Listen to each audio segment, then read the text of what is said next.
Pesannya bisa keren, tapi kalau penyampai pesannya nggak diterima, tidak membawa kenyamanan secara kultural, secara budaya, secara psikologis, bisa-bisa nggak nyampe itu pesan. Ternyata orang-orang jualannya pakai marketplace gitu misalnya ya, atau pakai Instagram misalnya, atau pakai suatu sosial media, and then dia ikutin itu karena orang-orang pada ngelakuin itu kan. Padahal solusi ini kan belum tentu works buat dia kan. Sebenarnya tergantung masalah bisnis Anda apa gitu kan. Aku pengen bikin teknologi secanggih mungkin.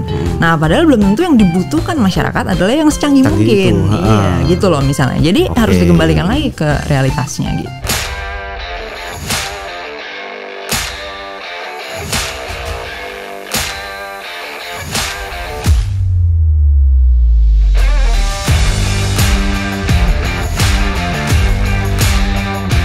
Selamat datang dalam Ruang Obrolan Inovasi Budaya. Ruang yang menyajikan obrolan inspiratif para kreasi muda untuk pemajuan kebudayaan Indonesia. Anak muda, temukan ide kreatifmu, ciptakan inovasimu.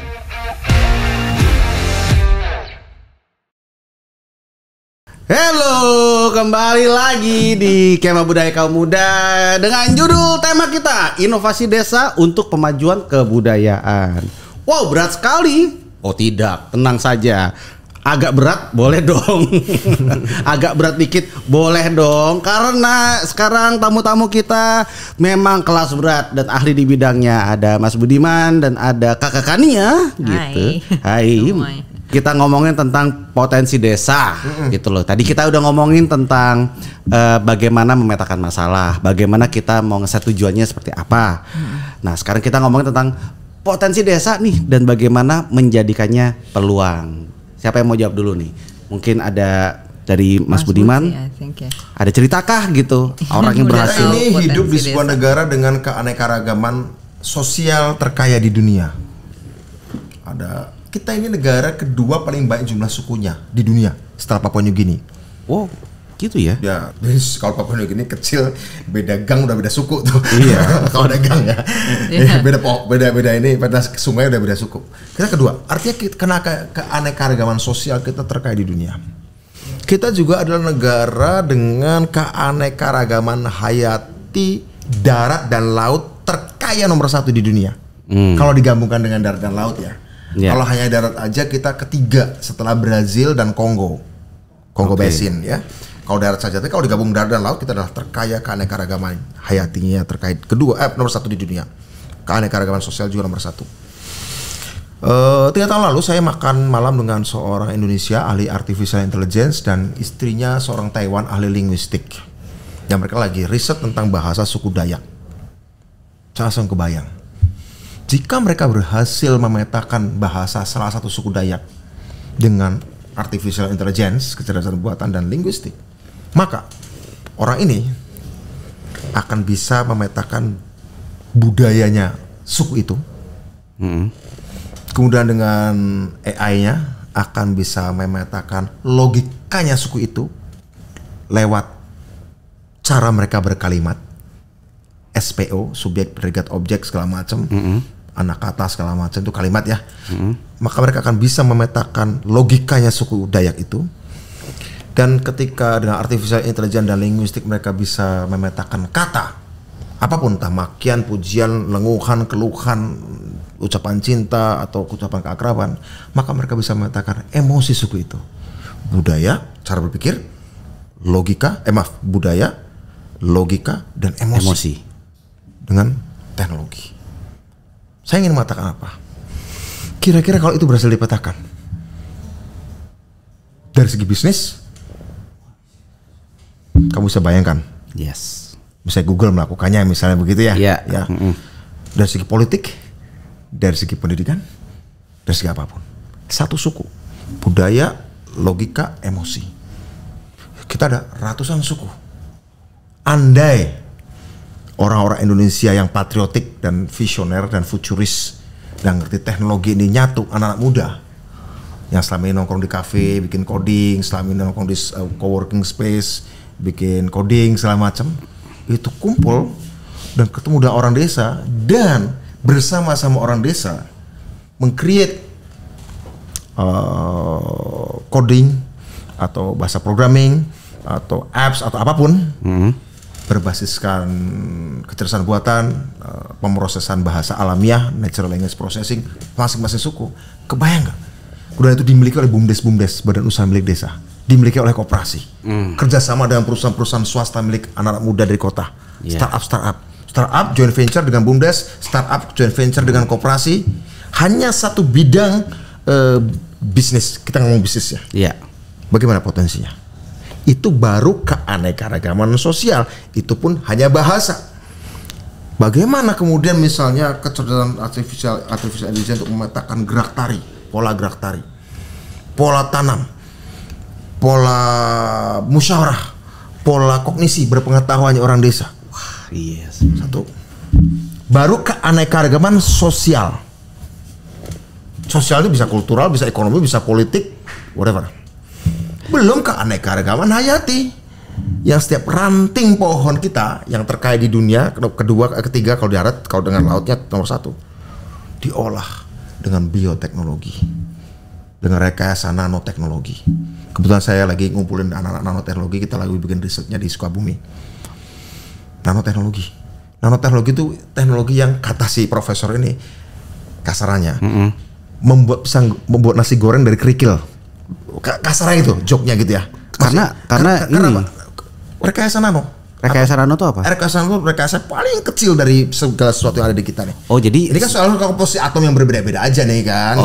Matahari, tubuh kamu, tubuhnya Kania, botol ini, Mac ini kan sebenarnya atom yang sama. Oke. Ini kan soal komposisi yang berbeda. Nah, rekayasa nano, kalau mereka merekayasa, mereka masih merekayasa loh. Merekayasa nano air. Air laut dengan air tawar sehingga ikan lele dan ikan tuna bisa hidup berbarengan secara damai dalam Bhinneka Tunggal Ika. Bisa sudah dibuat. Air lele campur tuna bisa hidup bareng. Artinya apa? Saya ingin mengatakan bahwa teknologi memungkinkan dengan keanekaragaman hayati kita yang sangat luar biasa dengan intervensi sains dan teknologi, dan itu banyak di desa dan harus dimiliki bersama orang desa. Jangan menjadi objek desanya ya. Orang desa harus menjadi co-subjek, co-owner. Untuk meningkat co-founder juga dari seluruh apa yang upaya saya ceritakan tadi. Jadi kalau berbicara apa yang ada di desa ada ruang, desa ada orang, sekarang desa ada uang. Kalau orang kota di Indonesia bisa bikin Silicon Valley, kenapa orang desa tidak bisa bikin Silicon Village? Apa yang menyebabkan manusia tidak bisa maju? Ya kadang-kadang itu kok hal-hal seperti itu ya. Mungkin apa ya buat kebanyakan teman-teman tuh ngawang-ngawang terlalu jauh. Oke, saya tahu resep suatu hal dari mengawang menjadi realistis gimana? Sederhana, saya punya kredo dalam hidup. Ketika ilmu pengetahuan dan teknologi menyatu dengan jejaring sosial, semua hal jadi realistis. Ketika ilmu pengetahuan dan teknologi menyatu dengan jejaring sosial, semua hal jadi realistis. Sehingga berimajinasilah seliar-liarnya, sejauh tidak melanggar hukum fisika. Imajinasi itu adalah realita yang belum kesampaian. Syaratnya ilmu pengetahuan dan teknologi dan jejaring sosial, semua hal jadi realistis. It works, dan saya dengan teman-teman mengalami itu. Ini bukan mukjizat. Bukan mukjizat. Oke. Serius. Gak ada hal yang mengawang-awang. Oke. Kayaknya gimana menanggapi? Sebenarnya kebayang sih maksudnya mengawang-awang itu gimana ya. Iya. Karena jujur aja selama ini sering banget dengar teman-teman yang di desa atau anak-anak dari generasi Z dan yang lebih baru lagi, nggak tahu namanya generasi apa sih yang lebih dari Z. Masih Z. Nah, generasi Z itu kan banyak yang nggak punya ambisi yang segitu ya, maksudnya menyelesaikan masalah-masalah yang mengawang tadi, maksudnya mungkin lebih bisa dibilang tuh kalau kata orang-orang orang startup katanya moonshot, ya kan? Nah, moonshot thinking, Kalau moonshot thinking gitu loh. Kalau katanya Bung Karno tuh gantung kalah. Iya, gantung kalah cita-cita setinggi bintang gitu ya. Atau langit ya? Langit, bintang-bintang di langit. Oh ya, bintang-bintang di langit katanya gitu kan. Kalaupun jatuh, kamu tetap jatuh di bulan. Iya. Kamu gagal, kamu jatuhnya tetap di bulan atau di atas. Tetap di atas juga kan? Nah, itu dia. Nah, apakah itu karena teman-teman di Indonesia ya, generasi kita tuh kebanyakan takut untuk berimajinasi, dan kalaupun enggak juga. Kalau dari pengamatan aku sih bukan takut sih, lebih ke arah nggak ada urgensinya aja. Maksudnya kayak gue nggak ada masalah lagi dalam hidup gue gitu loh, kayak gitu loh. Maksudnya udah cukup nih gitu. Segini juga udah cukup gitu. Oh, dan ini juga Dan ini juga kadang-kadang banyak ya cukup orang dikerjain sama orang Amerika gitu. Itu tuh. Teknologi yang kita butuhin ya udah disediain tapi bukan Amerika, sama kita sendiri. Sama orang Cina. Itu bener, sepakat. Gitu loh. Iya, betul. Dan satu hal lagi yang pengen aku baru ingat ya. Ini menarik. Nanti akan saya tanggapi yang pernyataan terakhir. Baik. Ini sebuah apa ya? Bagusnya jadi conclusion ya tadi. Oh, berarti nanti aja. Oh, berarti nanti. Karena enggak, saya mau tahan. Saya mau cerita diskusi dengan seorang ekonom besar. Oke. Dan cara berpikirnya sama seperti Kania bilang, betul dari Kania. Karena memang banyak banget orang-orang berimajinasi karena menganggap bahwa imajinasi itu hanyalah untuk satu udah cukup buat orang kebanyakan, dan kedua imajinasi itu hanya makanan senang-senangan buat anak kecil. Gitu loh. Buat ya kalau dulu sih kecil. waktu kecil kita boleh lah ya bermimpi gini. Tapi kalau sekarang nggak usah lagi lah ya gitu ya. Gitu ya. Iya. Ya mungkin salah satunya juga karena udah cukup kan. Maksudnya kan jadi kalau misalnya dilihat dari banyak lah ya studi-studi tentang manusia gitu kan, misalnya antropologi itu kan sering bilang bahwa ya manusia itu berinovasi segala macam karena ketemu problem. Makanya kalau dibandingin antara bangsa tropis sama bangsa 4 musim kan sering bilang bahwa bangsa tropis biasanya inovasinya bukan inovasinya sih, mungkin ya kemajuan teknologi segala macamnya tuh nggak sepesat orang bangsa-bangsa 4 musim. Karena sebenarnya pesatnya itu bukan gara-gara mereka kapasitas intelektualnya gimana ya, sebenarnya lebih kepada problem yang dihadapinya itu yang beda gitu. Jadi kalau problem lebih banyak, jadi lebih banyak dong harus nyelesain masalah kan. Nah kalau di bangsa tropis kan enggak, kita kan sering bilang bahwa maksudnya banyaknya lah tongkat batu dan kayu jadi tanaman. Iya, maksudnya banyak yang pernah dengar kan gitu kan, kayak ibaratnya buah juga jatuh-jatuh sendiri gitu kan. Terus musim juga enak sepanjang tahun. Nah sementara kalau di 4 musim kan ada bulan-bulan di mana benar-benar gak ada makanan sama sekali kan, benar-benar musim dingin panjang, mereka harus mikir dong kayak gimana nih supaya bisa makan kan. Nah makanya, terus tiba-tiba kita sekarang udah di era dimana setelah dari revolusi agrikultur ke sini kan udah makin banyak teknologi segala macam, tapi bukan kita yang bikin. Nah tapi habis itu kehidupan kita udah langsung terupgrade kan dengan adanya teknologi dari pihak lain ini kan gitu. Dan itu yang terjadi kemudian sampai sekarang gitu. Sebenarnya gitu sih. Jadi iya juga ya. Kan orang sering bilang juga bangsa Indonesia mah bangsa konsumen gitu kan. Karena kita ya udah jadi teknologi udah tinggal dipakai. Tidak ada tuh namanya musim gugur dan musim dingin, tidak ada makanan. Makanya Vivaldi adanya di Eropa. Four Seasons gitu. Lagunya itu. Tolong ya dengerin musik klasik guys ya. Jangan pal mulu. Gitu. Kita juga dengerin. Oh ya pal juga boleh. Sari juga. Iya.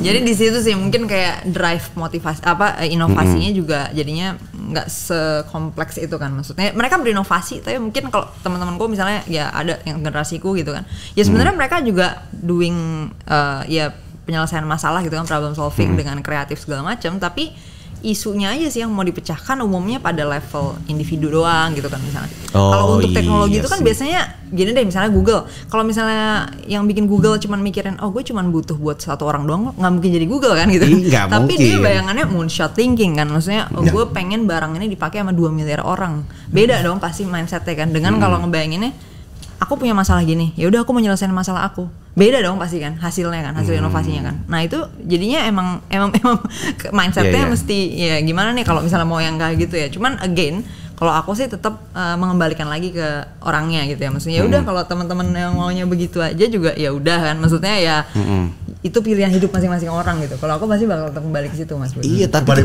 balik kepada sahadat libertarian. Jadi gimana tapi gini, memotivasi is good ya. Silakan ya. Kita bisa mengkampanyekan. Mas Budiman bisa mengkampanyekan nih ke seluruh desa untuk kita bikin inovasi yang level ini dong gitu. Jangan level ini terus ya. Iya, harus gitu. Karena kita lihat orang-orang di meja ini adalah orang-orang gemesan sebenarnya kan. Sebenarnya itu. Tapi ya tadi itu kita juga ngeliat balik lagi ke tiap orang masing-masing gitu kan. Tapi aku rasa sekarang adalah momennya ketika mesti lebih banyak lagi anak-anak muda untuk dipanasin. Gitu. Kita harus memanasin anak-anak muda lebih banyak lagi. Tapi saya tahu buat teman-teman anak-anak muda yang lagi dengerin, mungkin kalian juga lagi masih butuh sedikit dorongan lagi, sedikit push lagi dari kita semua di sini. Nah, sekarang buat Kania maupun Mas Budiman, ini langkah-langkahnya itu gimana aja nih supaya teman-teman yang ada mungkin di perkotaan ini menjadi lebih yakin lagi ke desa. Kamu rela kekayaan bahasanya setiap suku itu kemudian menghasilkan uang bagi yang ada di Silicon Valley sana. Tadi tuh kekayaan tadi tuh. Ya. Ada kemudian dimonetisasi oleh orang-orang di Taiwan atau di Eropa. Waduh. Berapa tadi kekayaan suku itu, kekayaan bahasa tadi itu yang tadi saya ceritakan ya. Itu kemudian menjadi kekayaan kamu bersama dengan orang Dayak. Waduh. Kamu rela? Kalau kamu rela sih ya. Kalau untung kamu gak hidup tahun 30-an. Kalau kamu hidup tahun 20-an yang rela-rela tadi, udah biar rela aja. Tadi kata Kania bilang, sudah ada Amerika bikin, Jepang bikin. Saya pernah berapa bulan lalu diskusi tentang revolusi 4.0. Ada seorang ekonom mengatakan, kita nggak usah terlalu takut karena kita akan bertransisi. Dulu juga ketika ada mesin uap, orang petani jadi buruh pabrik. Ketika ditemukan mobil, kereta kuda juga masih ada dan kemudian mereka kerja jadi pabrik buruh mobil. Nggak akan ada sesuatu luar biasa. Bagi konsumen nggak ada yang luar biasa. Perubahan dari iPhone 1 ke iPhone 2. Cepet perubahan aja. dari mobil listrik, bensin ke mobil listrik, kita mah nggak ada masalah, tinggal beli, tinggal beli kan, nggak ada masalah. Sebagai bangsa konsumen, perubahan itu nggak ada masalah, tidak akan menimbulkan guncangan. Yang penting nggak kerasa, penting aku tambah uang, beli. Bagi bangsa yang konsumen, perubahan revolusioner nggak masalah, yang penting aku beli. Sampai bisa nanya, emangnya saya dalam kehidupan sehari-hari gimana sih kan? Nah, ada. Nah, kita buat mau nggak? Triggered langsung. Ya, kira-kira ada nggak? Nah, masalahnya kan, kita semua bisa menikmati ini dengan asumsi bahwa ada negara tropis yang santai, negara 4 musim yang dikenal masalah ya. Masalahnya berapa puluh tahun ke depan semua masalah akan punya satu masalah universal. Iya. Yaitu? Kita akan punya masalah yang orang tropis maupun orang 4 musim sama. Betul. Yaitu apa? Kita semua harus bersaing kecerdasan dengan mesin. Karena mesin is learning, sementara sebagian manusia lebih suka melakukan yang lain bukan learning. Karena bagi mereka learning itu beban, mungkin critical thinking itu beban. Sementara mesin learning, dulu mesin dibuat semakin lama usianya makin bapuk, makin aus. Tahu sekarang mesin makin lama makin cerdas. Tahu nggak orang-orang masa itu akan ngapain? Apa? Ya sudah, saya kawin saja sama mesin. Iya. Ya, kan tinggal dia yang kerja. Nanti dia kerja. Mesin ya. Poligami juga. Gak tahu ya, gitulah. Karena menurut saya sih kita nggak seperti itu ya. Jadi menurut saya juga awareness tentang ada bahwa jangan nanti problem lingkungan yang nyelesain mesin kali ya. Ya, nanti gak ada masalah timur, gak ada masalah barat, gak ada masalah 4 musim atau 2 musim seperti kita, nggak ada. Sebenarnya emang sejak globalisasi. Emang jadi tadi kamu banyak tanya, masalah yang terekspor kan. Setelah generasi Z, generasi apa? Saya curiga nama generasinya adalah generasi singular. Generasi S. Generasi S barangkali singular. Singular apa?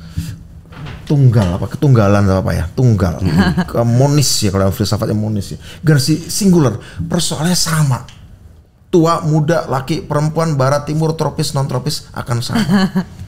Jadi kamu jangan berpikir bahwa kita punya kekhasan sehingga punya masalah khas sendiri. Iya. Saya kira itu. Jadi apa yang kurang nih dari orang Indonesia nih? Apa yang kurang dari generasi muda?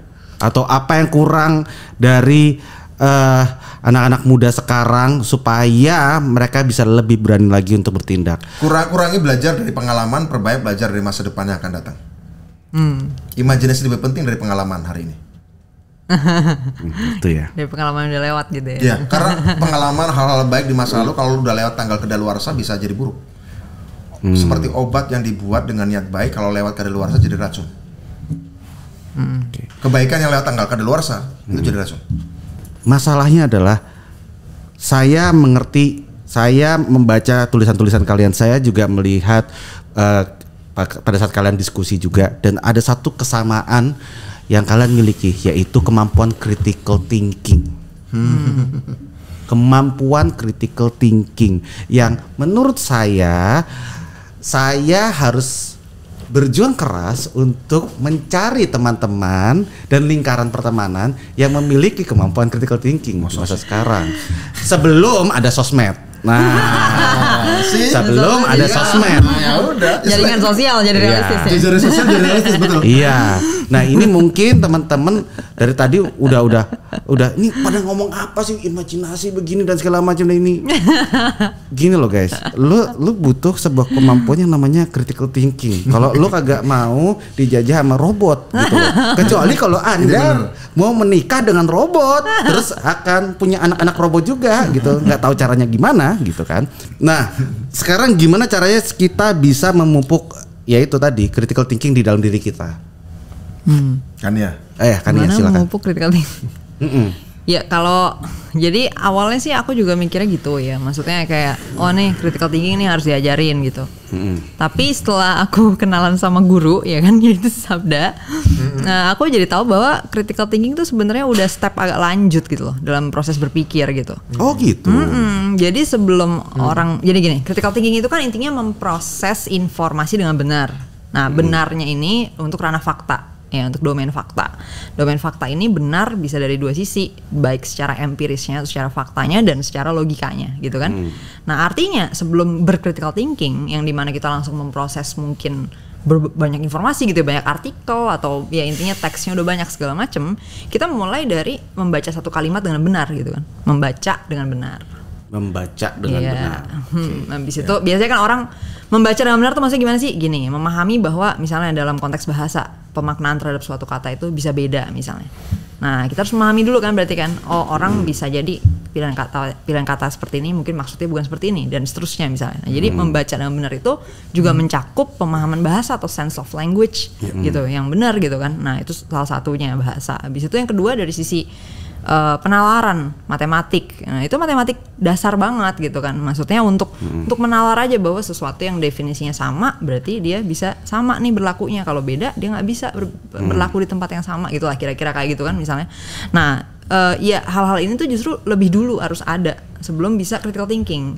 Nah, sebenarnya kalau secara alur pendidikan dasar critical thinking itu ya di S1 gitu lah gitu. Maksudnya di kuliah gitu. Critical thinking pada level critical reading gitu ya, maksudnya critical reading segala macam. Saya nggak beda tapi nggak apa-apa. Tapi maksudnya gini, memproses informasi dengan benernya sebenarnya harus dari SD gitu kan, maksudnya SD sampai SMA itu membangun itu. Nah sebenarnya yang terjadi sekarang critical thinking baru ada di kuliah, tapi nah aku juga setujunya dia lebih dini sebenarnya harusnya. Maksudnya dari pendidikan dasar harusnya udah ada. Udah dicicil duluan nih pondasinya. Iya, tapi kan step by stepnya ada kan. Maksudnya kita nggak bisa misalnya orang baru di step ini terus udah langsung di sini kan nggak bisa kan. Mimisan. Jadi harus pelan-pelan kan, maksudnya harus sesuai dengan ya stage of development gitu kan, perkembangannya jadi pas gitu kan tahapan perkembangannya. Nah menurut aku di pendidikan dasar kita itu belum cukup merata di situnya kan. Jadi kayak ada orang yang udah selesai sampai situ pas selesai SMA, tapi ada juga yang enggak gitu. Jadi sih. Bagian itunya emang PR yang harus dikerjakan dulu gitu. Itulah nah, terus mungkin banyak banget itu netizen ajaib rupanya yang komen-komen biasanya itu ya. Nah, sama kalau untuk ranah fakta itu balik ke omongan Netan Malaka aja sebenarnya ya. Apa tuh? Logika mistika ditinggalin dulu. Oke, baik. Itu dia tuh. Bagaimana Mas Budiman? Kemarin saya ngobrol dengan dua orang tua. Iya. Seusia saya, dulu aktivis juga. Dia cerita tentang anaknya yang 16 tahun sudah jadi CEO. Wah, 16 tahun CEO perusahaan IT. Dan ketika kelas 2 SD dia dipindah-pindah sekolah.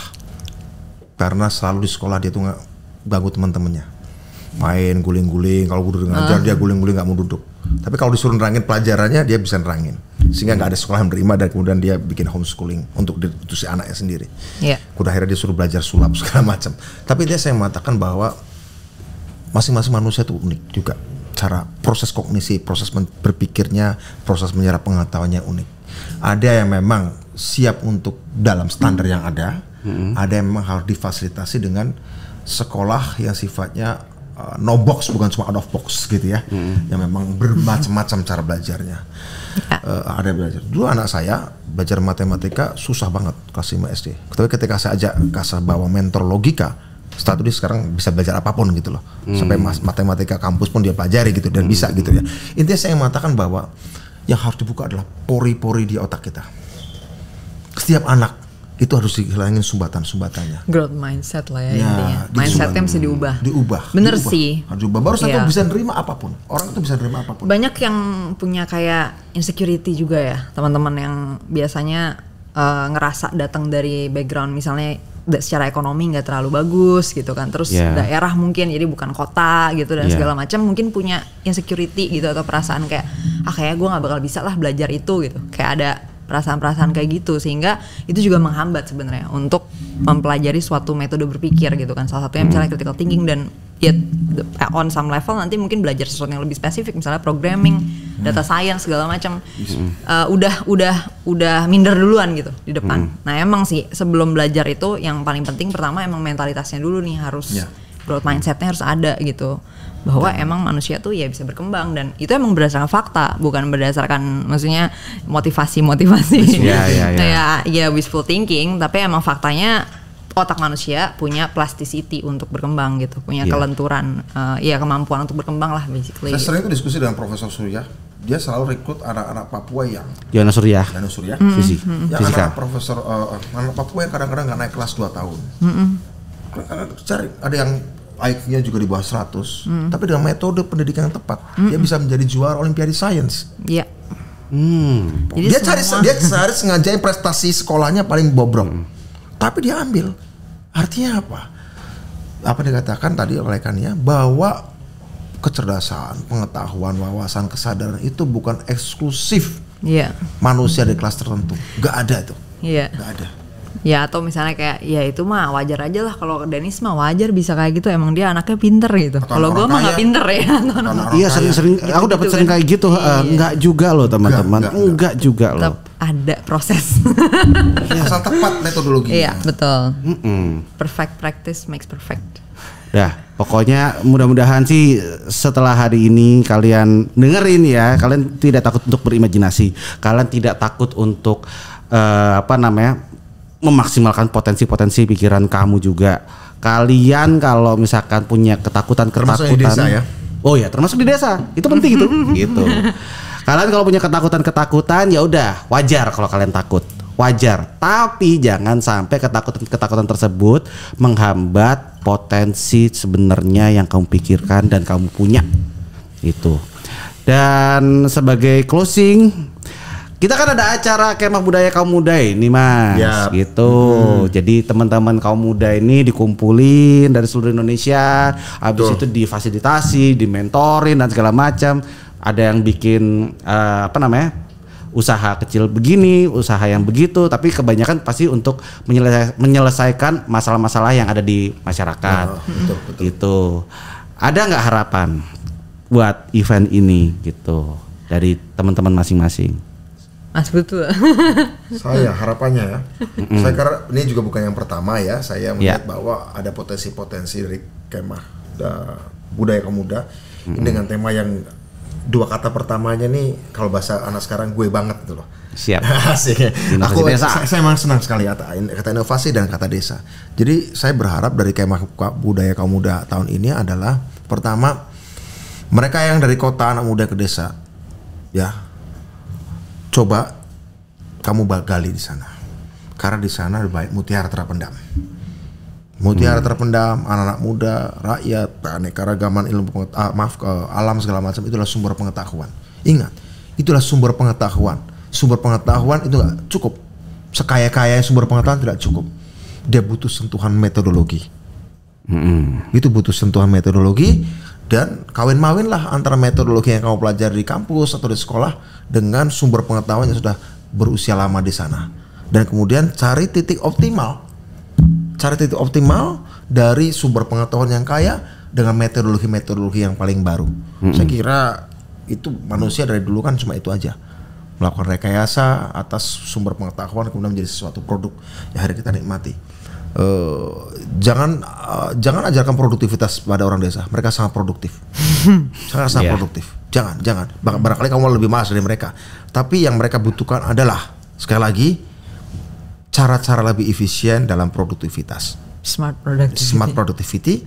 Dan tidak harus teknologi, tapi juga bentuk-bentuk manajemen paling Harus baru. teknologi, tapi bentuknya bukan berarti app segala macam. Bukan berarti hardware, tidak harus hardware Iya. ya, tidak harus hardware. Saya kira itu.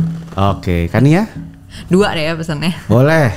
Yang pertama, harapannya mudah-mudahan ada ruang untuk belajar skill praktikal yang paling dasar nih, yaitu skill berpikir. Oke. Biasanya kalau dalam acara-acara transfer of knowledge lah, bertukar ilmu atau ya bertukar skills gitu kan, wawasan, biasanya langsung ke hal yang ya mungkin spesifik ya, misalnya mungkin belajar bisnis atau belajar membajak sawah atau apa gitu kan. Which are good things gitu untuk dipelajarin, tapi jangan lupa untuk belajar yang paling dasar dulu nih, yaitu belajar berpikir, karena semuanya itu akan diproses dengan berpikir gitu. Oke. Satu, dan catatan yang kedua adalah tadi sebenarnya udah sempet dibahas juga ya tentang gimana nanti kalau berinovasi sebisa mungkin itu pendataannya bagus gitu. Jadi nanti kalau teman-teman bikin suatu inovasi, catatan untuk model ya, model matematik dari inovasinya itu harus ada. Kalau nggak nanti replicability-nya rendah gitu. Jadi orang nggak bisa replicate, nggak bisa mereplikasi inovasi itu. Nggak bisa dilakukan lagi dan iya, lagi nggak dan bisa lagi. dilakukan lagi Nggak bisa dan disebar, lagi dan nggak lagi bisa dan diulang, lagi. bisa ditebar. Nah, sementara kalau misalnya kita kompetisi dengan orang lain yang melakukan pendataan dengan baik, mereka hari ini yang bikin cuma Dennis doang, besok udah ada 1 juta orang yang bikin hal yang sama. Jadi skalanya langsung gede. Nah kalau kita cuma ngelakuin buat kita sendiri, ya jadi cuma kita sendiri doang selama-lamanya yang bikin itu. Nah Itu padahal dua. kalau bisa jadi banyak kan yang bisa bikin itu. Nah jadi itu jangan lupa yang bagian itunya. Betul. Dan jangan lupa kalau misalkan kalian sudah bekerja sama dengan pihak desa, ya udah jangan jadikan mereka sebagai objek, Ya. tapi subjek. Mereka tuh co-founder juga. Co-founder. Jangan sendirian teman-teman, gitu. So Sobat Budaya, terima kasih Mas Budiman, terima kasih Kakak Kania. Kakak Kania. Dan kita sekarang sudah selesai. Kita mau ngobrol-ngobrol dulu lagi. Kesini tuh ternyata. Ya. Kita bakal ngobrol-ngobrol lagi dan mungkin kita akan mampir ke desa terdekat ya untuk mencari teman dan kita sama-sama lihat inovasi macam apa yang bisa kita lakukan bersama. Itu dia kata-katanya. Oke, dadah Sobat Budaya. Sobat Budaya, pendaftaran KBKM 2021 sudah resmi dibuka. Segera tentukan ide kreatif dan inovasimu. Ayo buruan daftarkan kelompokmu dan jadi peserta Kemah Budaya Kaum Muda 2021. Informasi pendaftaran ada di website kbkm.kebudayaan.id. Jangan lupa juga untuk kunjungi dan follow kanal medsos KBKM 2021. Tunggu apa lagi? Ayo!